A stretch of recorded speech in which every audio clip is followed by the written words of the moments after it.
Everybody, welcome on into the NY to MD podcast. Your host, Kevin Herb, Brian Sherrard. We got a whole bunch of people today, B. Yeah, man. You want to do the introductions? Well, we have the Empire's very own Dan Dagey. Hey, hello. Thanks for having me. And the CEO of the Maryland Mad Dogs, Rudy Weisinger. What's going on? What's going on, folks? Oh my gosh, yes. So yeah, that's going to be difficult, and of course now would be your audio is messed up. That's okay. That's perfectly fine. But, I want to welcome Daggy. He's our first person from Florida, I think, on here. I'm like born in Florida. Yes. Yeah, so I appreciate you. Yes, you being on the show. Well, Rudy's also a fellow Dolphin fan.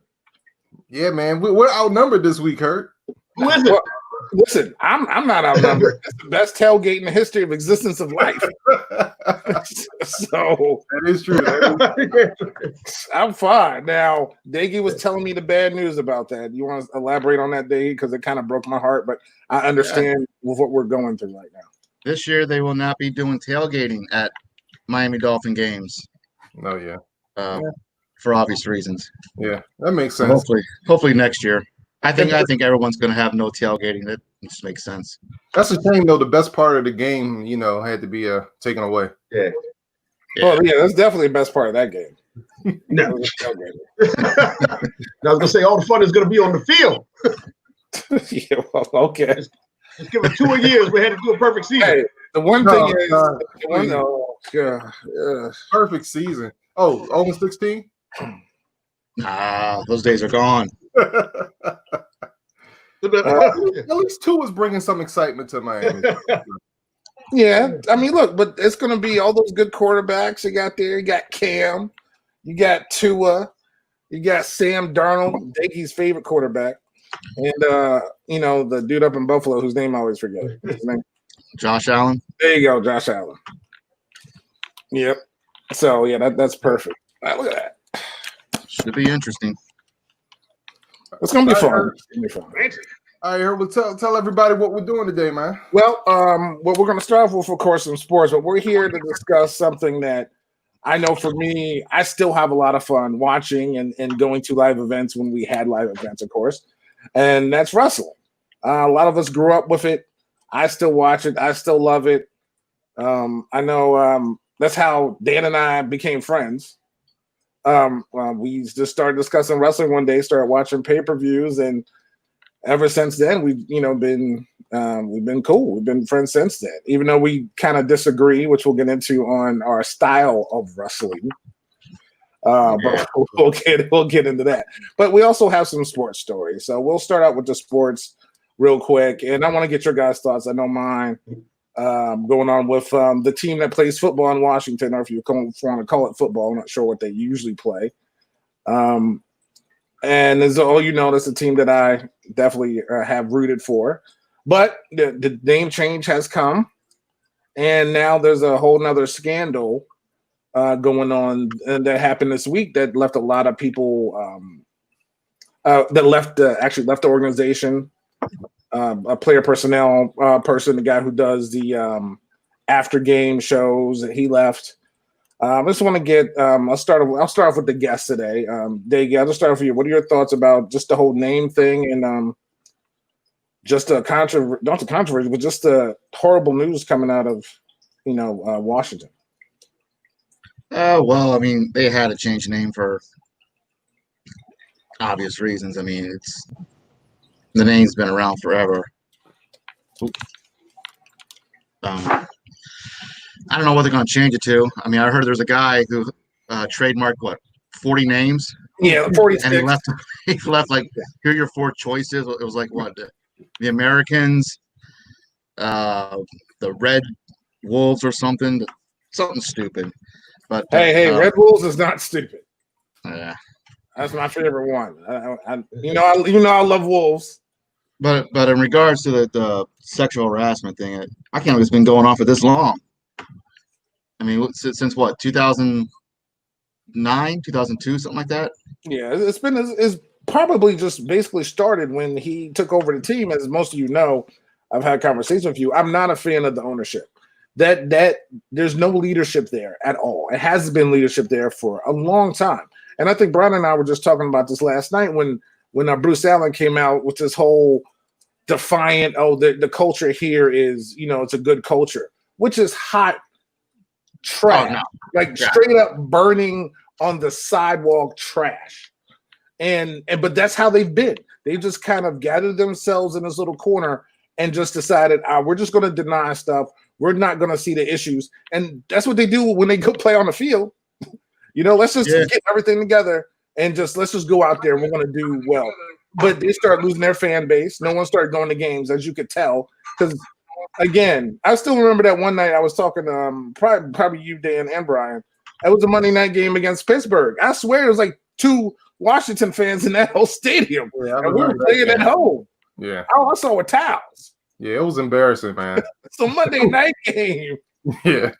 I mean, I heard that they had like some stairwell that was kind of like transparent, and it was you look straight up and you could see underneath skirts and all that. And then in fact, the one girl said she looked down and the trainer's sitting there just staring. Obvious. In fact, he was making a better angle to get a better view. It's just that shouldn't have been there. That's crazy, man. Yeah, I don't see how you allow this stuff to go on, man. I just don't see how you allow it. And if y'all remember a couple of years ago, there was an article that came out about the cheerleaders. Yep. And you would have thought after that they would have got their act together, but nah. No, why would you think that? There's nothing that says for this failing organization to get their act together.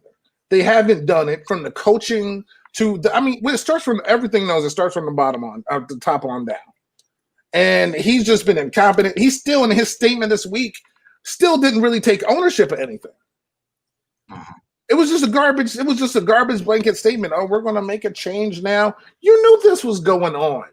This has been going on forever. You just decided what you normally do, like with the field conditions, you do nothing. So what do you think, Rudy? What are your thoughts? Yeah, I mean, I haven't really followed, too much, but I mean, it's definitely a shame. Like what has been going on, like I told you, like only thing I saw was that brief article yesterday about the accusations of what's going on. But I mean, definitely, it sounds like a lot of despicable things going on with the organizations. Yeah, they just need to really just do scorched earth. Luckily, again, Ron Rivera's there, and I'm at least for the people who are still there who care for the organization, there is an actual leader there. Because between the head coaches, there's no GM for the team right now. There's no president of the team right now, and I heard the HR department is basically non-existent. Yeah, I think he said it was like one person or something. I mean, how do you run a $1 billion company with no HR? Yeah.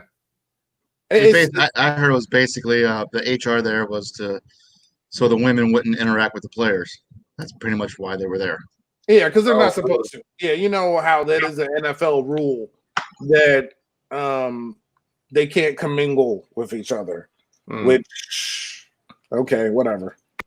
But they're there to follow that one rule, and that's what they're there for. It's just, my HR is better, than HR down in Washington. So.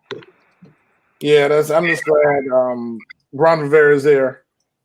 Is he the GM now, or no? He's right now. He's everything. He's the leader. He's the best spokesperson for the team.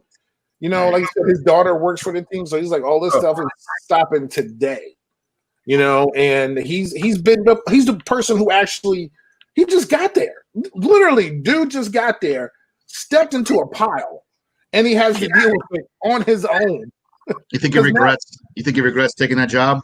I don't. Well, probably when he looks at his paycheck, he's probably like, "Yeah, I'll be all right." But the thing is, he gets to now because Dan, not you, Dan, but Snyder is basically not saying powerless, but he hasn't done anything to ingratiate fans, the NFL, or people outside looking in. Ron Rivera is the face of this organization right now. So he almost has the run of what he can do to make this kind of in his own image. Yeah, I think this helps Ron because they're cleaning house and he's the new guy. You know what I mean? Ron Rivera has a track record and he has a really good one. So he can come in there now and say, all right, this is how we're going to do things from now on. And I think he has a ton of leverage right now. So I think this helps. I think this helps now. Yep. All right. So on to soccer. I'm joking. I'm joking. You want me to throw everybody off? No. I want me to throw everybody off. No. Soccer is Pele. It's Pele. Good Lord. Pele is like 110. Pele. He must have been great. He must have been great. I do have a go ahead. Oh, no, I was gonna say I do have a question for our guest though before we move on. Oh, cool. To wrestling. Opening day is next week. How do y'all feel about that? Could care less. I'm not a baseball fan, so. Yeah, for me, since I dropped out of baseball, in '94, I will say the one thing that I used to still get excited about though is opening day, just for those opening day vibes and stuff. And I kind of miss the stadium on an opening day. But this particular year, I mean, I don't know if it's going to work out. I don't think I would have too high hopes of them finishing the season, just unfortunately based on everything going on. But I mean, it's good. They're giving it a shot. Somebody's got to, be that groundbreaker. I mean, get the foot through the door and see what happens. Don't the Orioles kind of usually start off fast? So if that's the case, they have a shot. No, they don't start off fast. Don't they? No, they don't start off fast. I just think this year, if they have the season and you have a World Series, you're going to have, because it's always, what they say, it's a marathon, and you're going to have these teams that start off hot, like they usually do in the April, and then they fade away. And you're going to get teams that start off hot, and it's going to be, it's going to be like Cincinnati versus, Toronto or something. A boring World Series, I think, if it happens. Well, I'm excited. I'm probably the biggest baseball fan here. I still watch games every day, and you definitely are. But I'm like you, Dan. I don't care. This is a joke. A 60-game baseball season is a joke. It's a joke. Right now, the Vegas odds for the Orioles, the over/under for wins is 20 wins. I'm so tempted to bet some money on the under, man, because there's no way they're winning 20 games this year. But especially because you play the Mets. But yeah, I understand. That's the thing. They're only playing the AL East and the NL East. Yeah, so it's a wrap. It's a wrap. Yeah, it's a wrap. Your boy DeGrom though hurt. No, he's fine. No, his MRI came back negative. He's fine. He's going to start opening day. Okay. So I'm not worried. I'm excited. Wow, you are? Dude, it's baseball. B, it's like everything's crammed in. And now I don't think they're even going to get a World Series. And then was the Marlins fans. He just left. I started talking about the Mets. He just rolls out. See what he does? This might be the Mets' best chance. That's what I'm saying. I mean, we have now, if we don't have Thor is out for the season.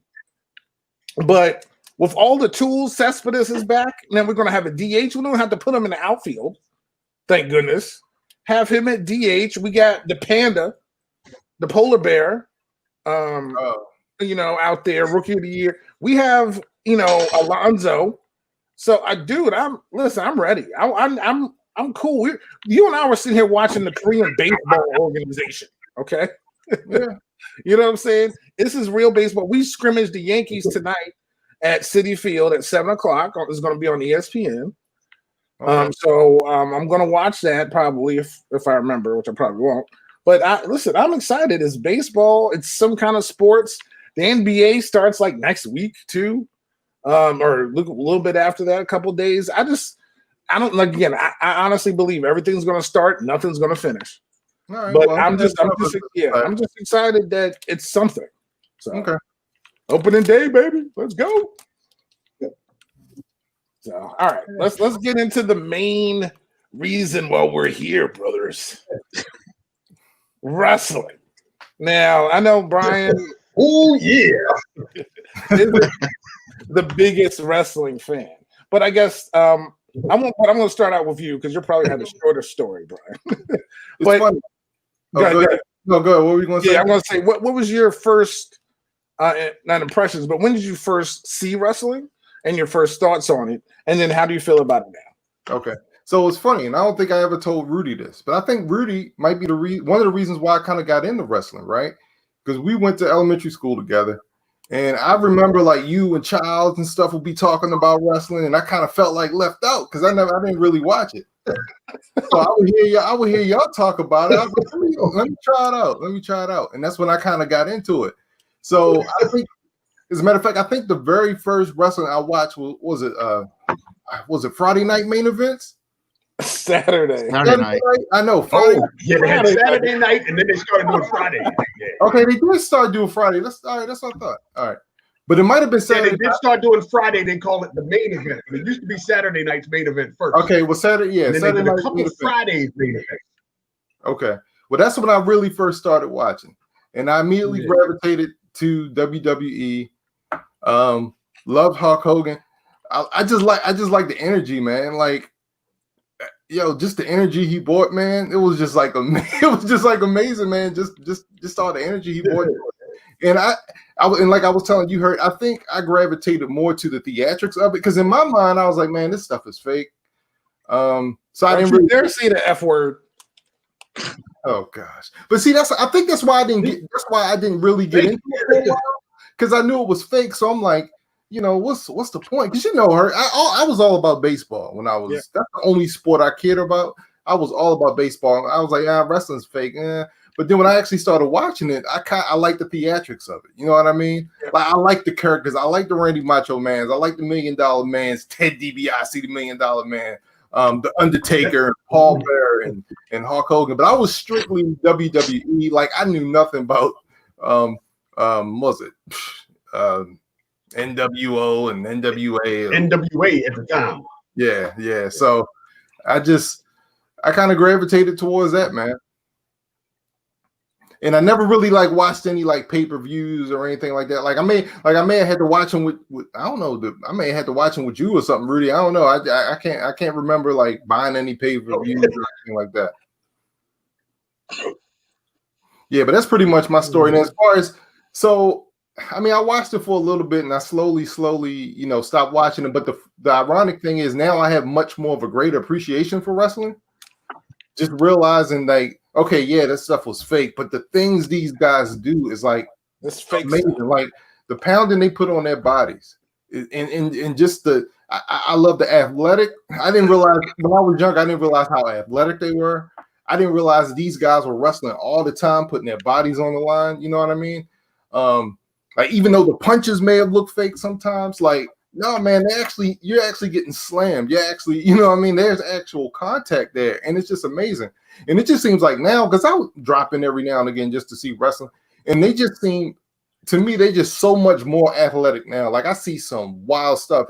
Like the stuff that like you may tell me like to turn to some things from time to time, and I'll watch, and I'm like, oh my gosh, just the moves and stuff that people do now. You know what I mean? It's just amazing. So I have a greater appreciation, just like I said, for the athletics of it now. But back then, because I thought it was fake, you know what I mean? I was like, it's whatever. And I was more into the theatrics and the characters.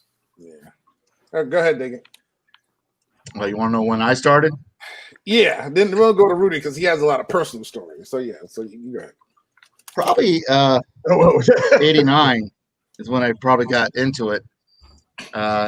Became friends with somebody who was into it, and I remember him telling me if he would be a wrestler, he would combine his two favorite wrestlers at the time, and he'd be called the Ultimate Rocco, which was basically the Ultimate Warrior and Don the Rock Morocco. Okay.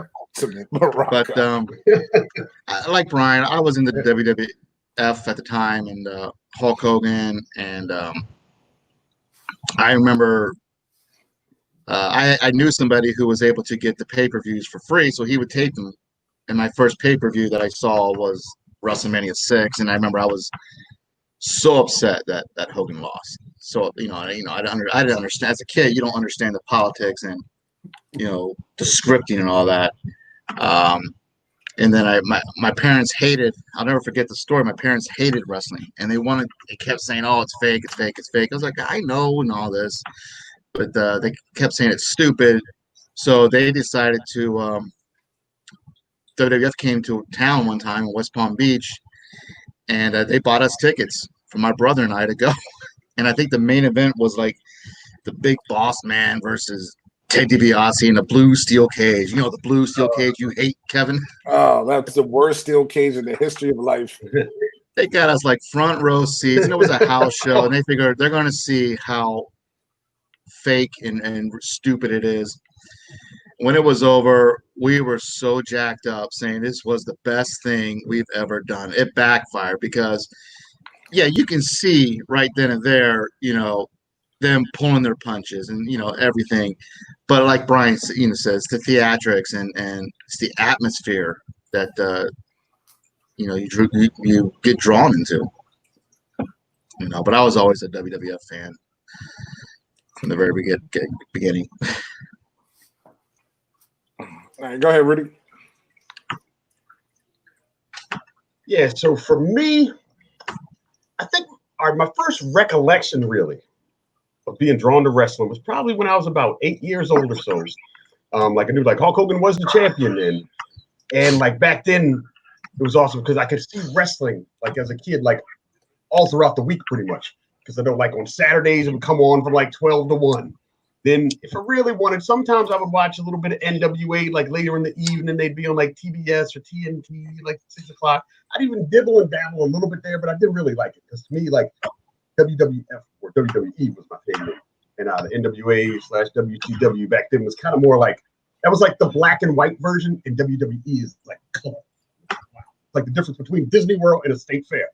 But I still kind of dibble and dabble and watch a little bit of NWA on occasion. Then we'd get to the evening, and even if it wasn't Saturday night's main event, you would still get a little bit of normal wrestling. I think from like 10 to 11, they'd show a little bit of wrestling then as well.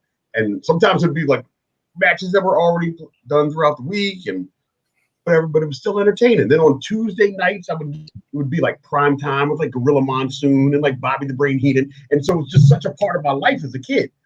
And so yeah, definitely got drawn, and I was kind of brought in like a lot of people to the whole Hulkamaniac craze, being a Hulk Hogan fan, and you see that and all these people that are like larger than life now as a kid, and ended up sticking through, and that was like the golden age for me at the time when I was a kid. So then as things progressed, I pretty much watched till I went away to college, I would say, and then I kind of thought I was done with wrestling. Then it kind of spawned back, like it got a little interested. It was around 94. And, Hulk Hogan had been gone and all of that. And that's when like WCW announced, like, we're going to sign Hulk Hogan. And it was like, whoa, how could this possibly happen? I mean, like, I hadn't really seen, a main star like that, like jump over like that. So that kind of got me in a little bit to watching WCW. So I kind of dibble-dabbled in that, and I kind of had forgotten about WWE at the time. And me and some of my other friends that used to watch, when we were in high school, we'd get together. Now we started watching WCW, and all of a sudden this thing that was like a subpar brand became like the best form of entertainment for us. And then it got even better. You're talking around 96-ish, I think it was, when the internet started getting going and getting more popular, and you started hearing little buzzes out there of like, hey, here's what's going on in the real life. And so now that real life was starting to intermingle too in our lives, and we're getting to find out more about these wrestlers, what's happening with their contracts, what they're doing. And all of that intertwined with the whole NWO thing being created, where you're hearing stories of like, hey, Scott Hall and Kevin Nash, who were Razor Ramon and Diesel, they're going to come and they're going to just pop up at WCW one day. So we actually made sure to watch and like saw it. And then right then I was hoping to get, and it was amazing because they had like built this sort of storyline as if, they're kind of coming in and they kind of made it seem like it was so real again. And so I'd say that kind of brought me back in. And then I watched WCW pretty much consistently until like later 90s when, You know, you get like The Rock coming up and Stone Cold coming up, and you know, and that was entertaining. You know, when the two federations, they were also feuding, like WCW and WWE were feuding against each other, and they had a whole like Monday Night War thing, and that was like a big draw for me. And then finally, my desire and watching wrestling sort of fizzled out around like 2001 or 2. It was when Vince McMahon actually achieved the ultimate feat and bought out WCW from Ted Turner, and everything got merged into one. And after that, I pretty much stopped watching. Yeah. So Rudy, when's the pretty much? Rudy, excuse me. What's the last wrestling event that you've been to? Because you went. I will say, you go to like a lot of events and stuff back in the day. Yeah. So when I was younger, like I went to some events. I remember the first one too. I remember like I was like 9 or 10. Remember I was doing something like for school. I had to do a paper. My mom was like, if you get through the paper, I'll take you to this wrestling event. I'm like, really? And I did all I could, like to write like through this paper and all that. And I remember she took me in headline. The only thing I remember is seeing Hulk Hogan and Brutus Beefcake like fight each other. And I was like, wow, this was amazing. You know, we're there, upper deck. And that was pretty big. So I went to about like 5 or 6 as a kid. Then I remember like at the end of high school, they had the King of the Ring, which was like a major pay-per-view. And that was the first time like a major pay-per-view had actually come to Baltimore. And so I remember me and my friends, we all went to that, and it was like, wow, unbelievable. We're at this major pay-per-view. Then I went to a few events scattered throughout the 90s. And then it had been also earlier 2000s. That's when I got to meet The Rock. I'll maybe tell you about that later if there's time. And then I stopped for a long time. And then finally, it was in October of 2018. There's a guy that I work with that told me like, hey, they're having a SmackDown. It's going to be in DC, and they're supposed to bring back all sorts of older wrestlers and stuff there. So it was all kind of like hearsay. But the one thing he was sure of is that he thought the Undertaker was supposed to be there. And like for me, you know, growing up, I was a huge Undertaker fan as a kid, and like meant so much to me. So I'm like, you got to be in on it. So yeah, we definitely went to that, and I got to say, like, it was amazing. Like I didn't know any of the storylines and any of the new people. But I just remember being like 10 feet from the Undertaker going down the aisle. And it was also like sort of like a dream come true because like, you know, now I'm down and I'm on the floor and we're like right near the aisle when we come in, as opposed to when I was a kid, I was always up in the upper deck. So seeing everything up close made it all very real for me in a weird way. It was kind of like, you know, although knowing wrestling was fake, like I remember seeing the Undertaker go by like that close, and all of a sudden it was like so real to me right then. Like, wow, it was like a dream came true. Like it was amazing. Oh yeah, that was the last time, and I'd probably do it again.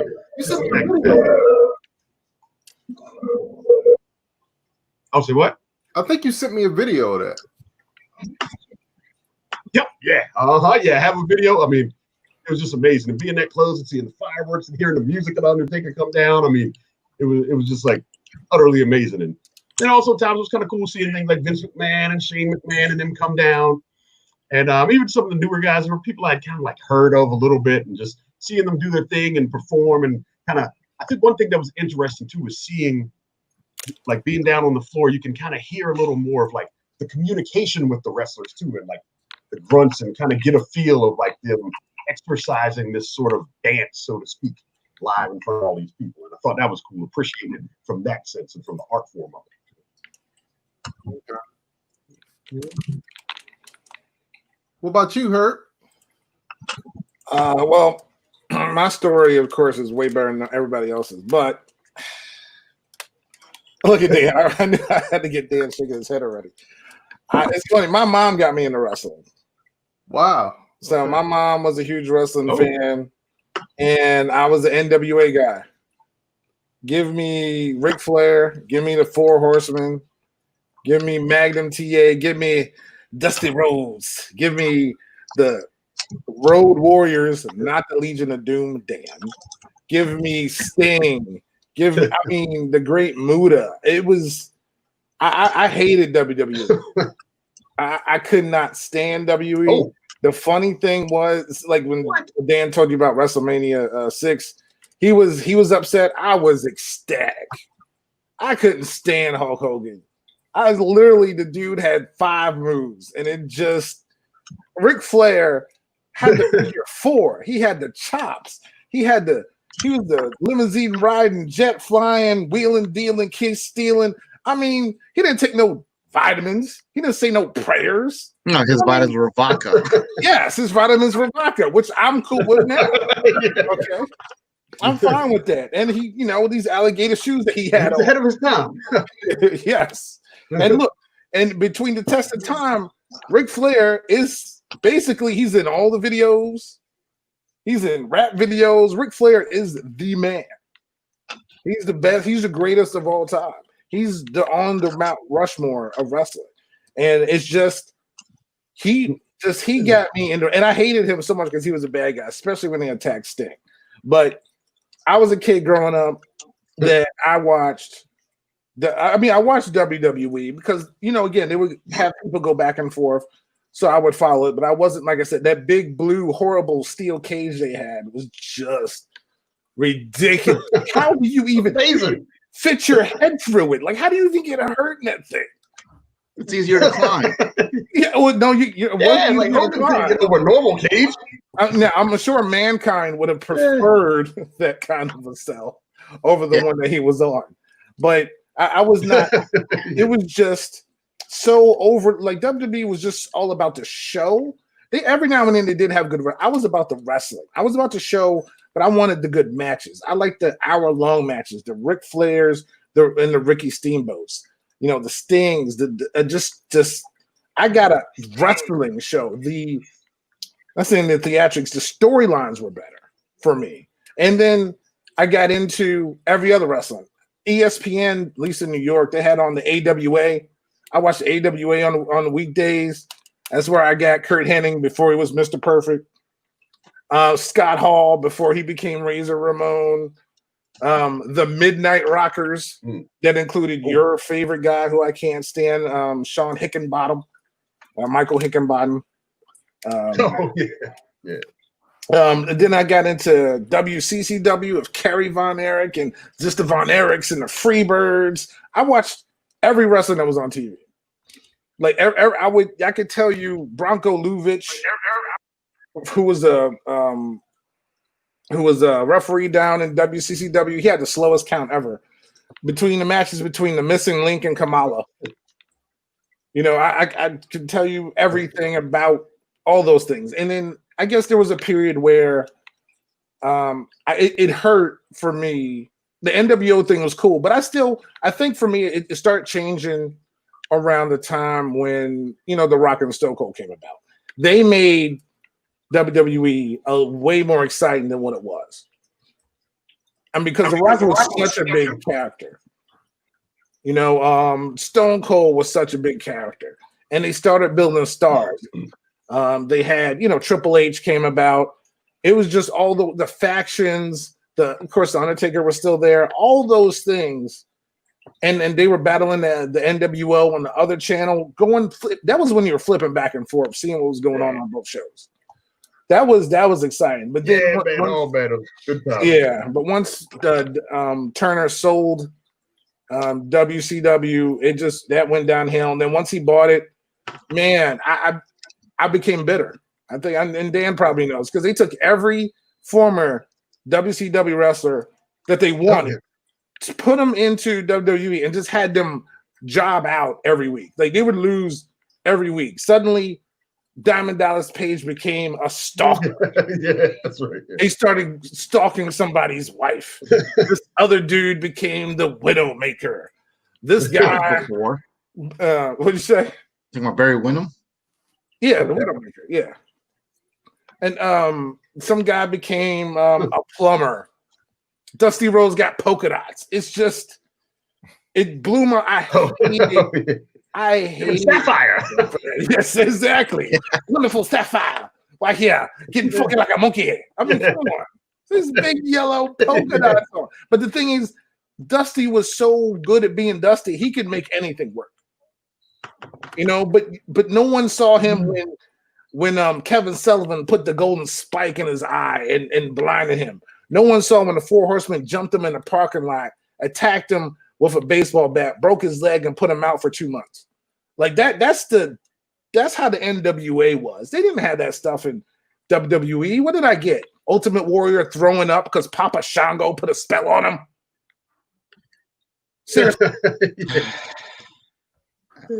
Well, I mean, WWF was geared towards kids and teenagers too. Yes. And that's what drew me in, and probably you, Brian, and you, Rudy. Well, everybody. We like the cartoon.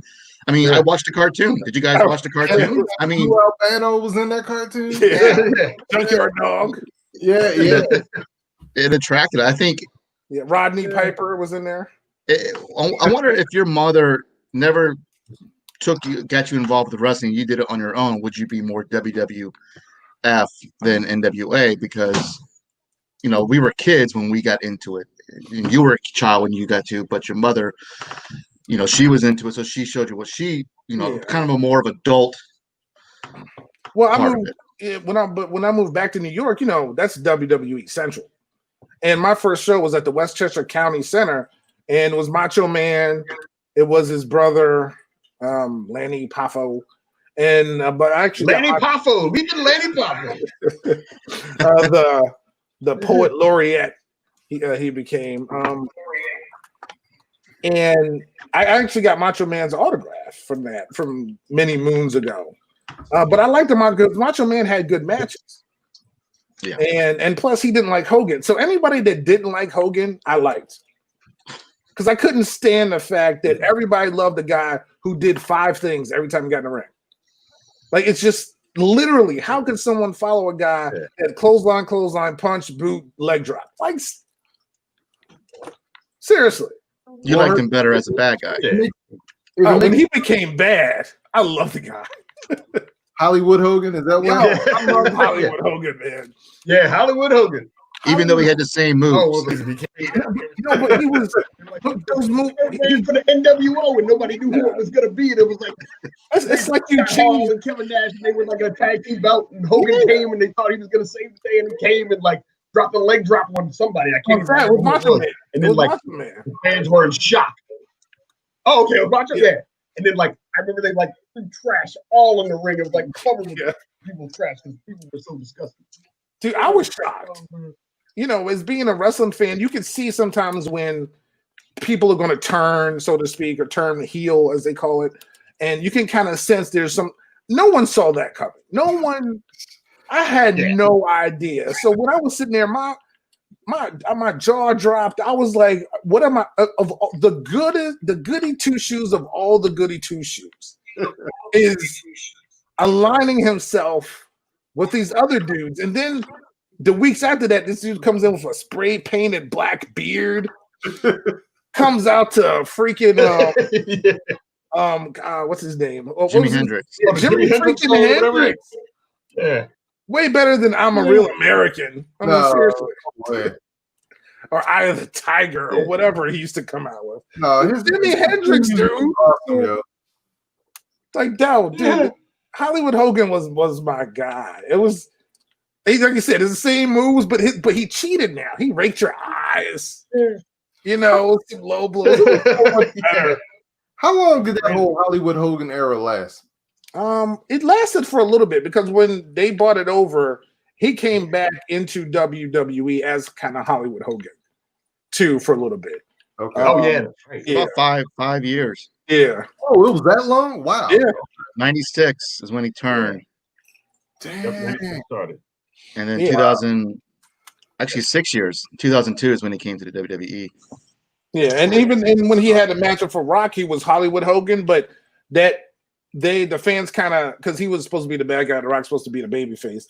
But in that match, it just kind of turned everything upside down, because everybody knows one of Hogan's last matches, they started cheering Hogan and booing the Rock. So, which was pretty cool. Yeah. But I remember any? No, go ahead, Rudy. I was gonna say, do you all remember any other like shocking moments in wrestling, like just watching and things that you were just like, "Whoa, I can't believe that happened"? Owen Wilson. I mean, David Arquette. Yeah. Kid. Like I remember it was like a match with Paul Orndorff and Hulk Hogan. And they were like buddies. And I remember being in Virginia at my grandmother's house, and like he was like holding up Hogan's hand and just like hit him with a clothesline. And it was like, whoa, how did that happen? And so that kind of stuck out in my mind. It's like one of those things from a kid that just totally shocked me. Didn't see it coming. I think as a kid, for me, it was when Earthquake squashed him, and they made it seem so. I mean, I was one of the many Hulkamaniacs that wrote him saying get well, and he sent me a postcard telling me, don't worry, brother, we're gonna get him, and stuff like that. Meanwhile, later on he's doing a movie or Mr. Nanny or Thunder in Paradise, one of those shows. Yeah, what you didn't know. We thought they were actually. No, I mean, it was on a Brother Love show on like WWF Superstars, and I remember it just clear as day. Yeah, when for me, just wrestling wise, not like tragically, not tragically wise, but wrestling wise, I think the biggest thing was they were called the Brothers in Pain. It was the Road Warriors and Sting, and they were just kind of rolling as a crew. And they were beating up the Horsemen. They were beating up everybody. Then one day, Hawk and Animal turned on Sting. They gave him the Doomsday device. Sting landed. He had to put it on the neck brace. He was out of action. I was heated, dude, because you hurt Sting. You hurt my heart. Oh, man. I was so upset. Had his head into it. Oh, man. And he was hitting the head. We got one. You sure that was Jake or? Oh, okay, all right. Was that no? Diggy, was that true? You're the WWE historian. Snake had his head or throat slammed on the metal. I mean, they all had their head or throat slammed on the metal divider. But I kind of don't remember him getting blinded. Him getting blinded by the model's cologne. I remember Macho Man hitting somebody with a bell. Yeah, Ricky the bell. Steamboat. Yeah, that's the big one. That's the Steamboat. Yeah. Yeah. Or when Jake the Snake had to fight a Macho Man's arm. Oh yeah. Yeah, and I think that ended up real. Have you heard that story?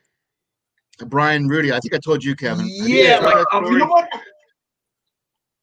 What he did, but you can refresh me. Like I know it bit in there. No. The real story. A real bite and all that. No, I'm talking about the real story. Oh, okay. So what's that?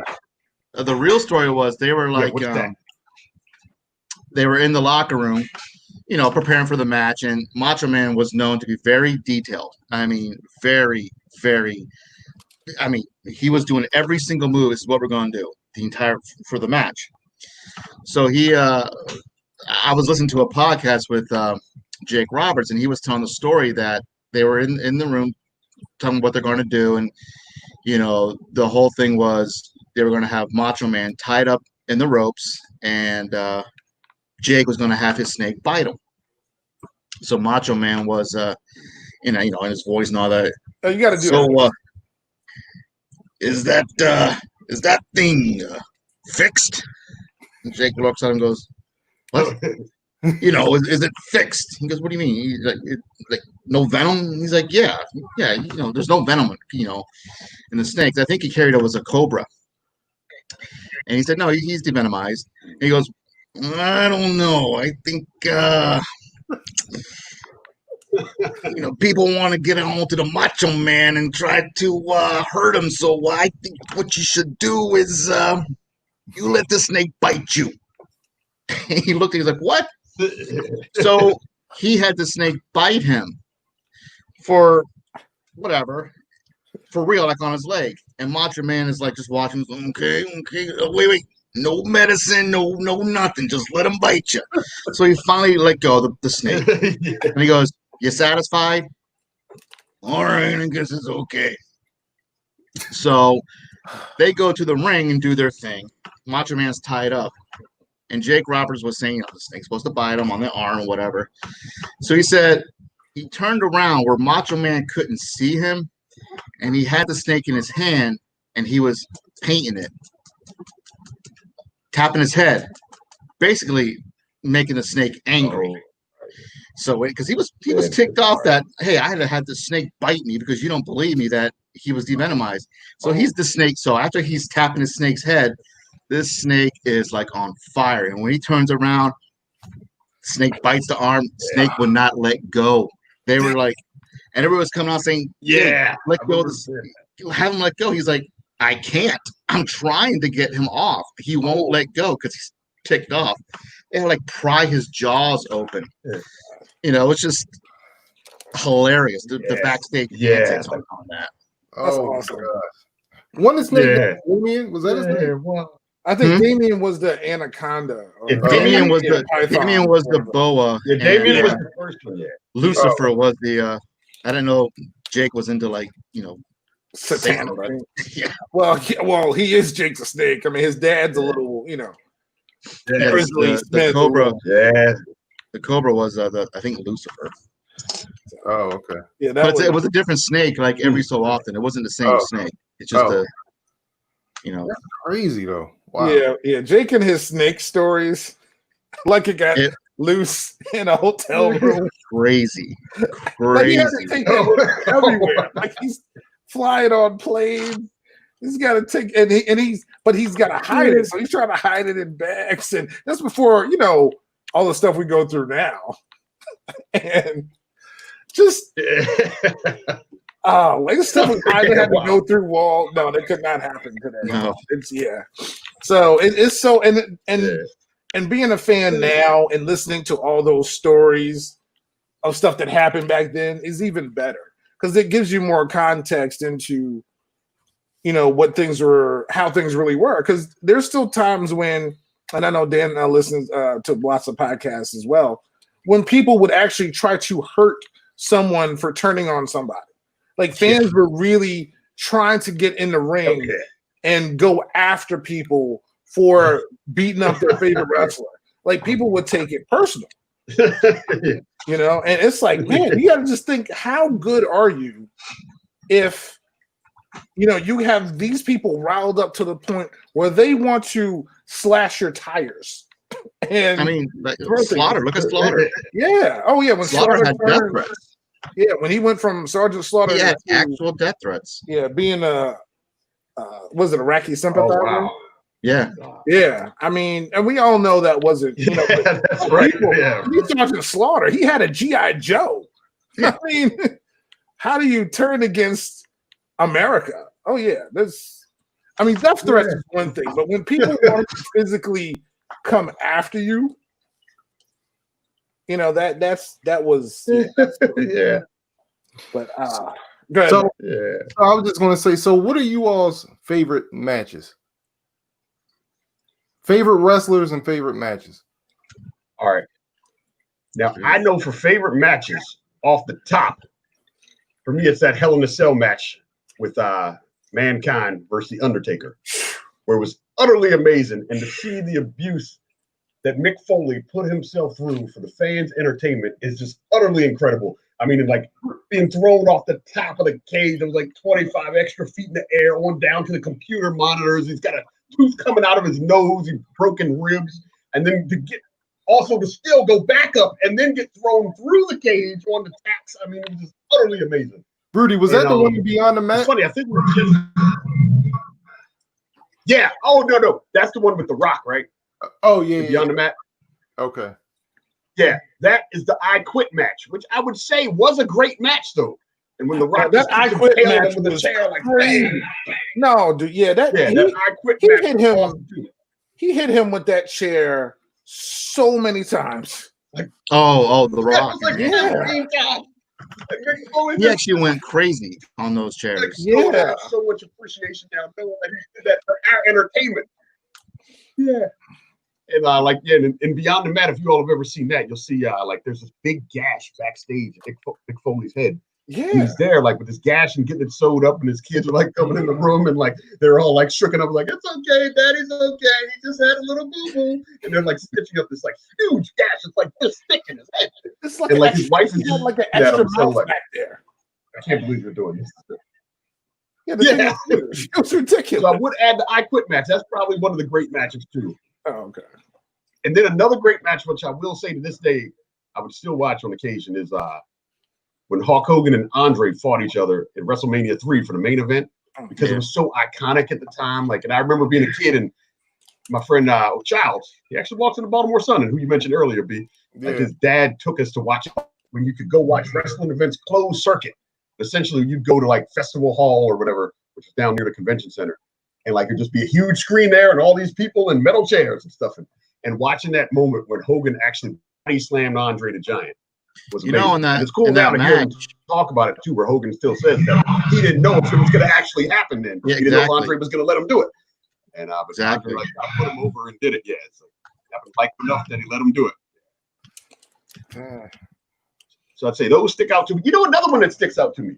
This actually also touches on when you mentioned the main event versus Saturday night's main event.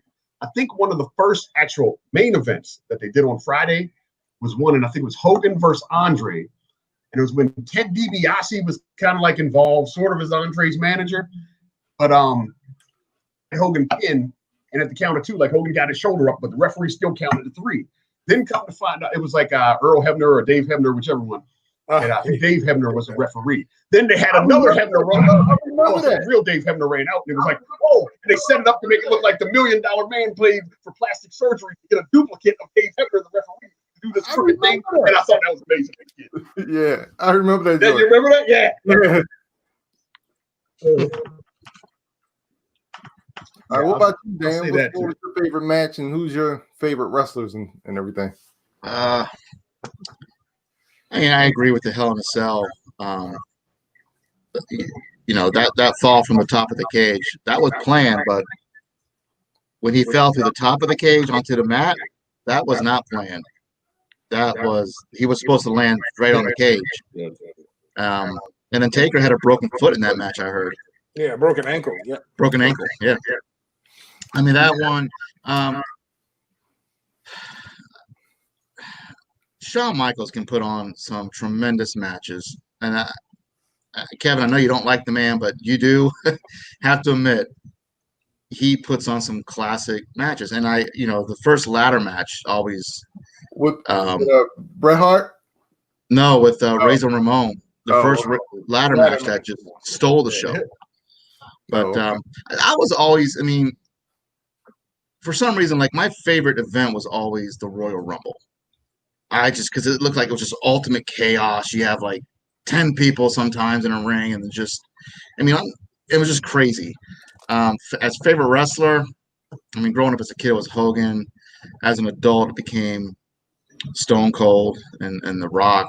And I can't, Taker lately has just been, I have so much respect for the man. It's been, I mean, he's been there for 30 years. Crazy. 30 years, just as the same character. As the same character, maybe a different version of the character, but the same character. And then he signed another 20-year contract, so he's gonna be there for 50 years. Wait a minute, what? I thought he retired. It's a 20-year Legends thing. Basically, he's gonna be like a scout, parents help mentor the younger people. He's not. He may do an occasional match here and there, but nothing. The man can't do it. The man's in his 50s. He can't have the match that he had at WrestleMania this past year against AJ, which was more of a theatrical sort of. It was actually good. It was good. Yeah, it was really good. Those are the type of he can't have in-ring matches anymore. Really. Yeah, they're not. That's not what he's there to do. I remember. I mean, I'm sure you guys can agree. The first time he walked on the ropes, you're just like, what the? I've just never seen that before. Yeah. It was just so agile. Yeah, and the guy's 6'10" and like 328 pounds or something. They used to bill him at. And do that, just go walk in the center was incredible. The dude's an athlete. The dude, he played basketball. He did? Yeah, he played basketball. Yeah. Not like Big Sexy played basketball at Tennessee, but Undertaker's huge. And like you said, to walk on the rope, and he still does it so gingerly, like he's a cruiser, like he's walking on the street. Yeah, it's insane. Well, I'm gonna be quick because I didn't watch a whole lot of wrestling, but the one match that sticks out to me is just Bret Hart and Shawn Michaels ladder match. I think it was in early 90s. I forgot what they were fighting for. I think you mean Iron Man. No, it was a ladder match. It was Shawn Michaels and Bret Hart. I don't remember them having a ladder match. I vaguely want to say they did, but I don't think it wasn't as. That's the one. It wasn't as popular as the one we all know of. Yeah, right. Okay. Yeah, this is just the one that sticks out in my mind. It was Bret Hart, Shawn Michaels, and I just remember it was just like a battle, man, and it just kept going back and forth, back and forth. But like I said, I didn't. That's just one that sticks out in my mind. But Hawk, as far as favorite wrestlers, Hawk was my guy. What about you, Herb? Yeah. Well, yeah, Hulk's definitely on my not top anything list until he turned bad. Then I liked him. But favorite wrestling matches, gosh, anytime Shawn Michaels loses was one. So I love that. But no, like one of the biggest, and Dave and I talk about this all the time. One of the biggest ones for me, besides because none of y'all could really, I can't. It's hard for me to talk to you about Ric Flair and against Ricky Steamboat, Chi-Town Heat pay-per-view for WCW, which was a classic. But The Rock versus Stone Cold, the build-up with Lip Biscuit, and they had this. Was it Wrestlemania 17, Diggy? The Rock and Stone Cold. Yeah. Okay. It just that whole build-up, the month, the music. It was the best. It was one of the best promos. Oh my God! It's just for an event I've ever seen. Yeah, and I still remember it like it was yesterday. And then I think we probably because Dan and I used to order, like we used to go to the bar. Yeah, we used to go to the bar, but then we started ordering like, so you're gonna give me the money this time for the pay-per-view, or are you're gonna take the money for the pay-per-view? But yeah, we usually sometimes went to the bar, but that one was just so good that I still remember that match. Probably one of my favorite, most entertaining matches are mostly all WCW matches, but the one thing that WWE did well was these big event matches. So the Dudley Boys, the Hardy Boys, and Edge and Christian in a TLC match was a whole bunch of things I've never seen before in my life. Oh yeah, tables, ladders, and chairs. Oh my God. One and two. Yeah, he speared dude from a ladder. He speared Jeff Hardy hanging onto the titles in midair. Like, how does that happen? Yeah, wow, I remember that.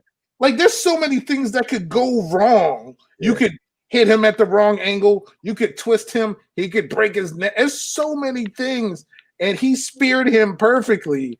It was that was one of the one of the best matches. And also, and I wasn't really a big Warrior fan, but when he beat Hogan, that event in Toronto was just a huge event. It was two good guys. WWE never believed. Yeah, I remember. Yeah, WWE never believed in good guy versus good guy. Like, and which always irked me. It was like you can't have two good guys face each other, and they actually put these two together. And then Hogan lost, even though he raised his arm up at 3.5. Kind of kicked, but it was still shocking that I saw Hogan lose on live television. Like this was insane. Yeah. So, but yeah, favorite wrestlers, of course, Sting, Ric Flair. Yeah. I'm a tag team guy, the Four Horsemen. Give me the Midnight Express.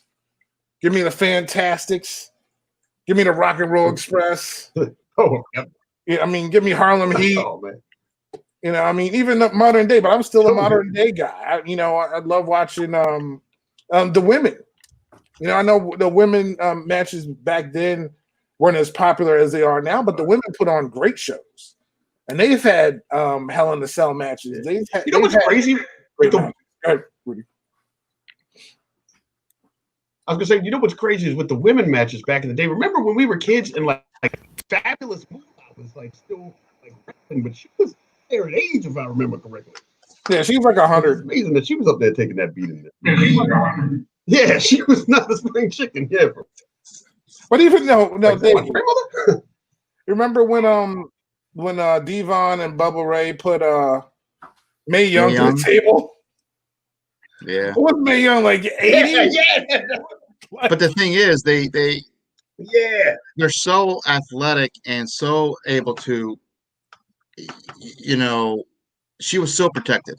Yeah, but they still picked her up and put her through a table. There's being athletic and doing things right. That's still trusting. This 80-year-old woman is trusting these people who put her through a table. That you get what I'm saying? Mm-hmm. Only in wrestling. Yeah, like a lot of like it happen. A lot of people can't even walk in it. Like, yeah, exactly. Dude, I'm having trouble now. When I get up from here, I gotta stretch. Yeah. Yeah. You know. I mean, I love wrestling. I watch, of course, AEW Daggy, which is comes on Wednesday nights, is my favorite program currently. I was at the first ever AEW event when they had it down in DC when they first started on TNT, which was awesome. But everything, I also there's a local company, ROH. I've been to multiple ROH matches. Daggy actually went with me once, right? Didn't you go one time with me? Yeah. Yeah, you went with me one time, and you enjoyed it. Yeah, it was fun. It was at Brian's second favorite school, UMBC. So yeah, it was. Yeah, I love live events. I love when stories come together. I love, like Brian said, it's just athleticism. And even back in the day, they used to do things, the handspring elbows, the off the top rope things that they're not. And again, accidents do happen. We have seen people get seriously hurt. Even this time, Stone Cold got partially paralyzed when Owen Hart gave him a power driver, and then the stunt that happened to Owen Hart that killed him. So so it's like those things actually can happen. It's not like you're looking forward to that to happen, but when that little bit of realism, like when that elbow actually hits somebody and busts them open for real, you're just like, oh, but they fight through that. I know we've seen Triple H pull a tear, not even pull, tear it off the bone. Tear it off the bone and finish the match. Yeah. Tearing pecs, broken noses, missing teeth. Foley getting half of his ear ripped off. Big Ben Vader wrestling Stan Hansen. Stan Hansen like popped his eye out. I mean, and they finished these matches. And man, a lot of them have lived and gone through, like you said, a lot. Those bumps and bruises are like NFL players in a way. They come back and they get you. But I respect what they do so much. That's why when I watch it every Wednesday or Monday or Friday, that's why, I mean, listen, I'm the ultimate wrestling fan. I watch New Japan Wrestling. I watch AEW. I watch WWE. So again, it was something I grew up on. It's something I still love. And as we all know, I'm the defending Empire champion. And please don't remind me. Please. I mean, you know what, Rudy? You're look at the screen, Rudy. You got what, 5 championships here? And none right there. So that's only one game. So I have a couple more questions. All right, Rudy, you met. I know you met like tons of wrestlers. What's your favorite story where you've actually met someone or gotten somebody's autograph or whatever?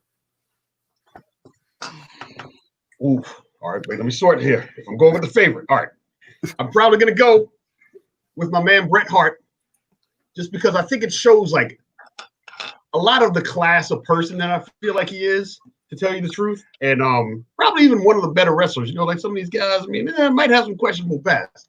But what I will say is in '94, when it was after my final exams. I remember taking my final math exam, and I hadn't even really driven downtown at the time yet. I was still kind of like newer to driving and all that. And I talked my friend Gabe into us going down to the Omni Hotel where the WWE wrestlers stayed at the time. And so we ended up doing it. We drove down there. Then another trick I used to do. Well, this would be a long story before I do this. I can tell you that. Go ahead. But so we kind of went in. I remember seeing Jeff Jarrett. Jeff Jarrett was sitting there in the lobby, and I remember looking over, and we were like, "Mr. Jarrett, can we at least get a wave?" And he just sat there reading his newspaper, and he could hear us, but he was definitely being a total ass about it. And then we went down the hall, and I remember going to the courtesy phone, picking up, and I was like, "Hey, could you please direct me to Bret Hart's room?" So they actually put me through. Phone rang, and he picked up. I'm like, "Hey, Mr. Hart, how you doing? Me and my friend, we came down here after a math exam, and we were wondering if you'd come down and say hello to us." It was like, "Give me 5 minutes." I'm like, okay. Then I hung up, and sure enough, like about 7-8 minutes later, we were just there waiting at the elevator and opened up, and here came Bret Hart, and it was like, oh my gosh. He came over to us. He was like, "Hey, how were your tests? How'd you do?" And all that stuff, and asked us that. And we're like, yeah, that was pretty good and told him that. And he's like, hey, you know where I can get some food around here? And we were like, no, we don't really come downtown much. And like, you know, we didn't know what to tell him. He could have had a chicken box. And then yeah. Then I'd say my Hogan story. You got time for that? I can tell you that. Yeah, hey, go ahead. Like that was good only in that it needed a ton of different wrestlers at that because the WCW wrestlers in like late '90s they used to stay at it was a Marriott off of Nursery Road in Glen Burnie. So we had gotten word of that. So we went down. Me and some of my friends went down one Friday night. You know, we saw a bunch of wrestlers there and got a bunch of autographs from folks. And I remember, like, I'll tell you one thing I do remember though was that Chris Benoit, who ultimately, I guess, unfortunately, maybe had some, you know, demons he was dealing with. I do remember I got his autograph, but I remember feeling like he had a dark vibe about him. Like he wasn't like a friendly guy at all. It was really weird.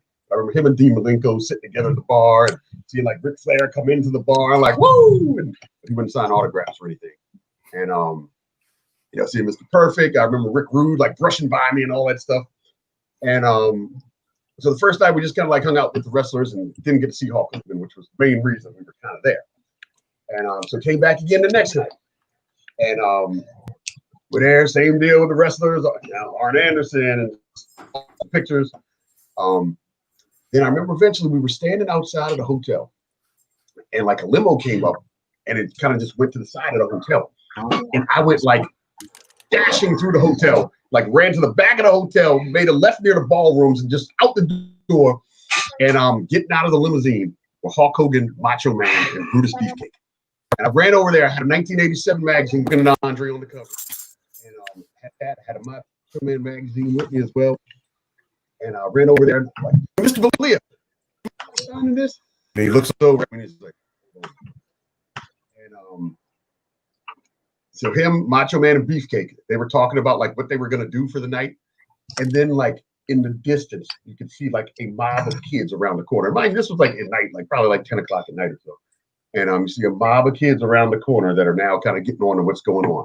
And I just remember Beefcake was like, uh-oh, here they come. Then they ended their conversation. And then Hogan turned to me and got my autograph. And then asked Macho Man, like, hey, excuse me, Mr. Poffo, would you mind signing this? And he was like, yeah, sure. You just got to come with me.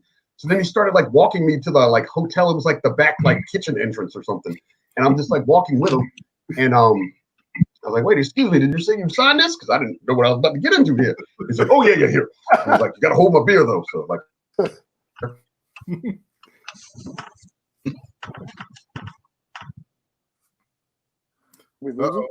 Oh.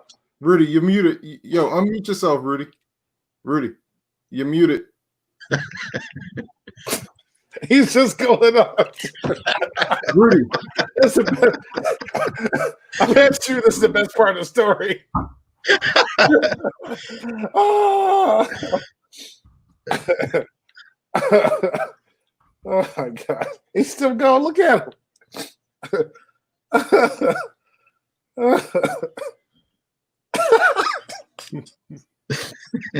There he goes. Rudy.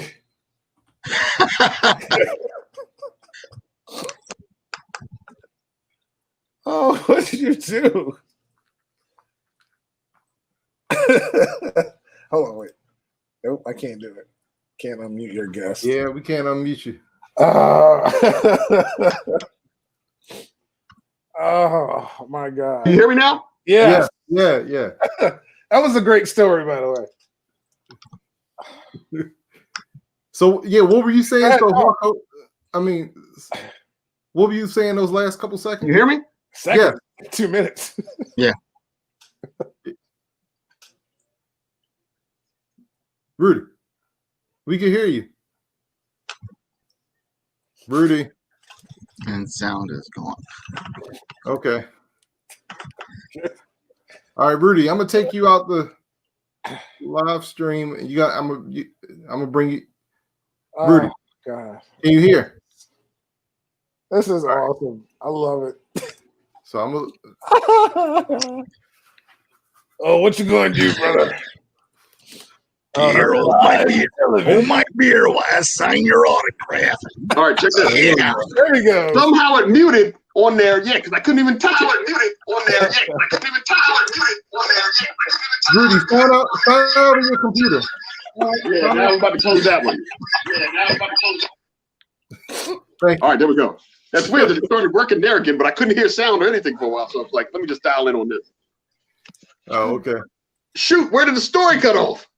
Well, you were going into the area with Randy Wacho, man. Yeah, he took you out back and he just said, "Oh, my beer, kid." Okay, yeah, we signed it. Yeah, when he was like, "Yeah, you're a good kid." So yeah, signed that autograph, and then I was gonna say that but it was just really cool. I guess just being there and seeing all of these wrestlers and stuff there, and like I remember like some people were cool, like Rey Mysterio Jr. was he was signing for like everybody that was there and all the people that were right there. He was like signing for, and also Kevin Sullivan. He kind of walked around and just would entertain the crowd, and he was walking around drunk with his shirt off. And then the other amazing thing was seeing the Big Show, because seeing a person of that stature was utterly amazing, because he was like just 7'5" or whatever, and just he towered over everybody. He just kind of like came in to like check in to get his room, but he was like talking and entertaining the crowd and everything. So I mean, I thought that was pretty epic right there. What was the worst experience you had meeting a wrestler? I would include. Oh, no. I'll tell you what the worst one was. When I was a little kid, this was my first experience. After my mom took me to that wrestling event, we went over to the Days Inn next door looking for wrestlers, and Hercules Hernandez came by. And I asked him for an autograph, and he was like, "Yeah, I'll be right back." And we waited for at least 20 minutes. And this chump, I had to censor myself, never came back. And it was utterly disappointing. I'm like, oh my God, I can't believe you would actually do this. And now growing up as an adult, I'm even further disgusted with it. Him, let's see, I would say, I'm trying to think anybody else. Mr. Perfect at first, because also that same night with Hogan, I had a Mr. Perfect WWE magazine, and it was ones with the glossy covers. And I was asking Mr. Perfect for the autograph. He was just like, no. Then later, after he was a little bit tipsy, I was holding it up and pointing to it like, come on. And he was like, and waved me over begrudgingly. And so I went over there. He signed it for me. He kind of flipped through the magazine. Then once I was there, he was a little interested in it. So he signed it. Then a little bit later, I noticed that it rubbed off, since it was glossy. So I just opened up to the feature article on him and interrupted his He was talking with that dude, the Red Rooster. And I remember Taylor. Yeah, I walked up and interrupted him. I'm like, "Excuse me, Mr. Hennon, my other one rubbed off. Would you mind signing this?" And he didn't say any words. He just took the marker, signed, and just stared back at me. But all in all, I got what I needed.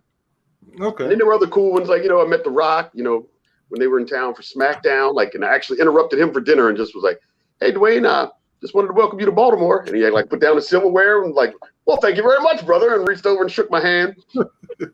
And just a couple years ago, when I was at my hotel for the Dolphins game, I could hear all this commotion going on, in the hotel bar. And I go back there, and it was Hacksaw Jim Duggan and the Nasty Boys. Oh wow!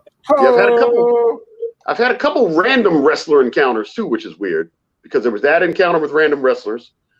Once I was at a gentleman's establishment over there off of Pulaski Highway, and it was it was one of the Hardys. I can't even remember which one, and Lita were there. And I remember we were out in the parking lot, "Hey, that's the girl Lita there on the phone," and they were there. And once at a Waffle House, I was walking out, and in comes Greg the Hammer Valentine. I mean, you're talking earlier 2000, so it was way after his wrestling days. Wow. And I was like, "Greg the Hammer?" And he was like, "Yeah." And he was just as excited as I was. And I was like, "If I give me a picture," and they put me in a headlock for the picture and stuff, and did it. Oh man. And then once I did meet Ron Simmons in a parking lot, ironically enough, of a Waffle House as well. Damn. And I'm like, "Hey, Mr. Simmons." He's like, "Hey, how you doing?" He goes, "Some bee up the street just hit my car." He was all upset. And yeah. I'm like, "Oh, sorry to hear that. Yeah, good luck to you." And yeah, walked away. Well, yeah.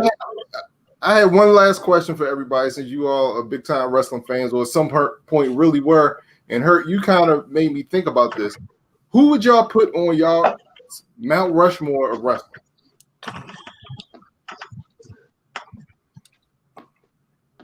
Dan?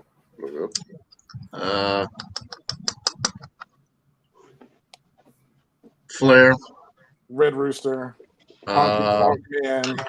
Probably Taker. Just Hogan. And probably Stone Cold. Okay. Rudy? I think those four. Yeah, I would be similar to that because you got to have Ric Flair. You got to have Hulk Hogan. Undertaker, I mean, he's been around for so long. I feel like you kind of have to. I'll tell you another person now that I don't know much about, but a lot of people pay a lot of respect to Bruno Sammartino, but I don't know as much about Bruno because he was kind of like, on the outs, when I came into wrestling. But I would.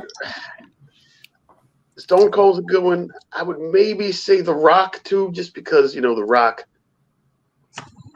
got his start in wrestling, and he's one of those people that became so much larger than wrestling that it's good to see. Wow, this guy started off as wrestling, and so I'd maybe do the same as you, Dan, but I'd maybe do The Rock instead of Stone Cold.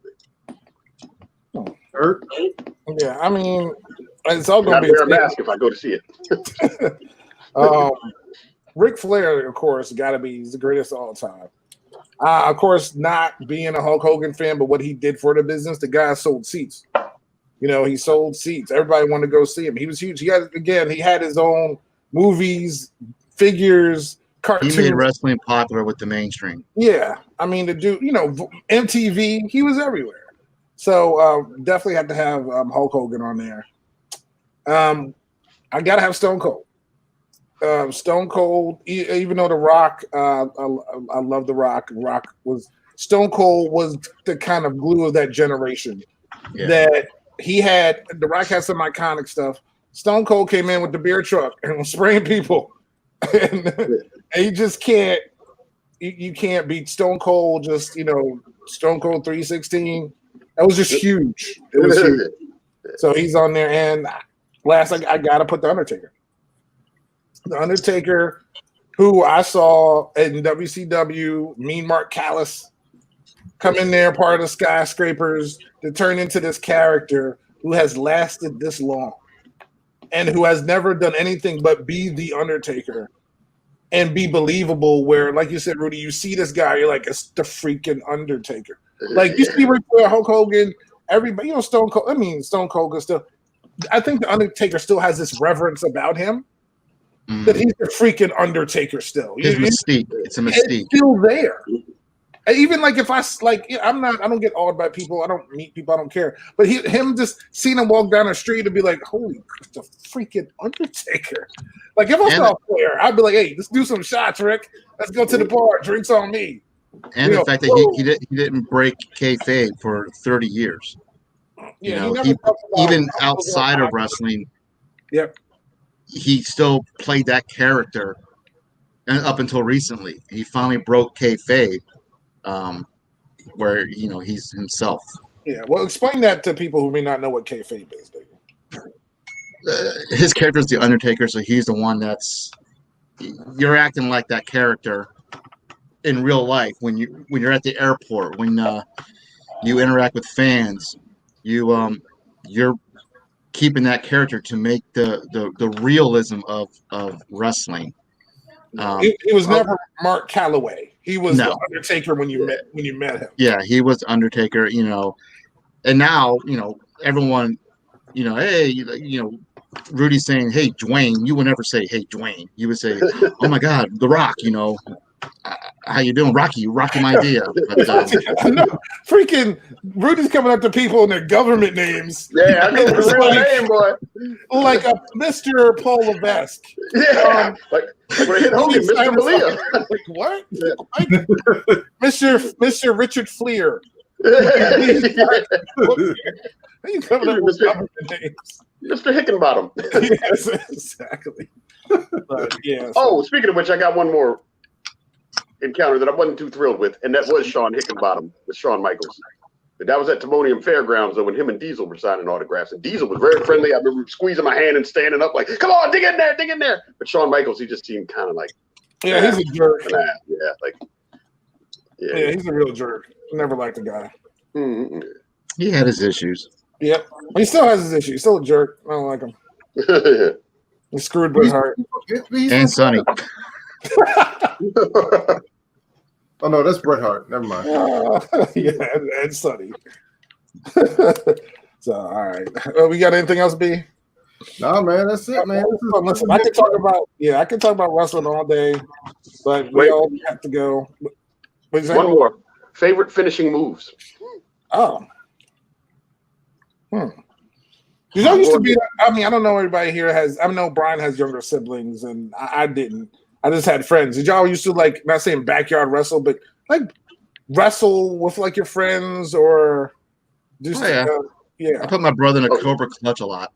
Yeah. I wrestle a little bit with Marcus, but that was about it. Yeah, there's a big age gap there. We used to have figure 4 competitions. Yeah, to make it the longest without submitting. I was always scared to do those, though, man. Oh, you do it. It can hurt. Yeah, my cousin put me in a Boston Crab, dude. I could not breathe. I was tapping. You could like feel it in your sternum and stuff, like separating and stuff. Yeah, I remember that feeling. Yeah, my favorite all-time finish maneuver that I used to finish people when I had my little 10-year-old wrestling matches and stuff was I can't think of it. Why can't I think of it? Arn Anderson, Spine Buster. I just love the Spine Buster, especially the way AA Arn Anderson used to do it. It was just so quick, easy. You could almost put anybody in it. Oh, okay. I mean, but watching it, like what I would like to watch today, there's nothing like a Stone Cold Stunner. I mean, the RKO. Yeah, the RKO. And all the little memes that came out afterwards, like Randy Orton or Stone Cold just RKOing or stunning somebody. You can't beat that. Yeah, I'd say for me, I'd probably say the DDT. I'm a big fan of seeing Jake the Snake going down. I like the jackhammer and the sharpshooter. Oh, okay. All right. The sharpshooter was it just seems so technical. Yeah. Yeah, or the Scorpion Deathlock, as I call it. Yeah. So, I'll say what was graceful to me is Macho Man's elbow off the top because it was perfect and like he'd stay so still there in the air. Like, and it's hard. You balance up there, you come off, you not kill the person. Yeah, it's always on. And plus, that's a big hit because it's not like the mat is like a mattress. You know what I mean? Like the canvas is like pretty firm. I mean, it's barely moving when you got these guys that are like 250, 300 pounds bouncing when it's like barely shaking. Real quick, worst finishing maneuver. Leg drop. Big boot. Yeah. Oh, yeah, the boot's bad too. Who had a big boot as a finishing maneuver? Hogan. No, it wasn't like his finishing maneuver though. It was part of it. Yeah. It was the setup one. Okay.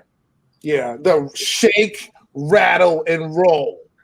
Nothing wrong with it. It's the worst finishing maneuver in the history of existence of life. Wait, whose was that? The honky tonk man. Oh, I started to say honky tonk. Wait, would he go like shoot, and then like put back? Yeah.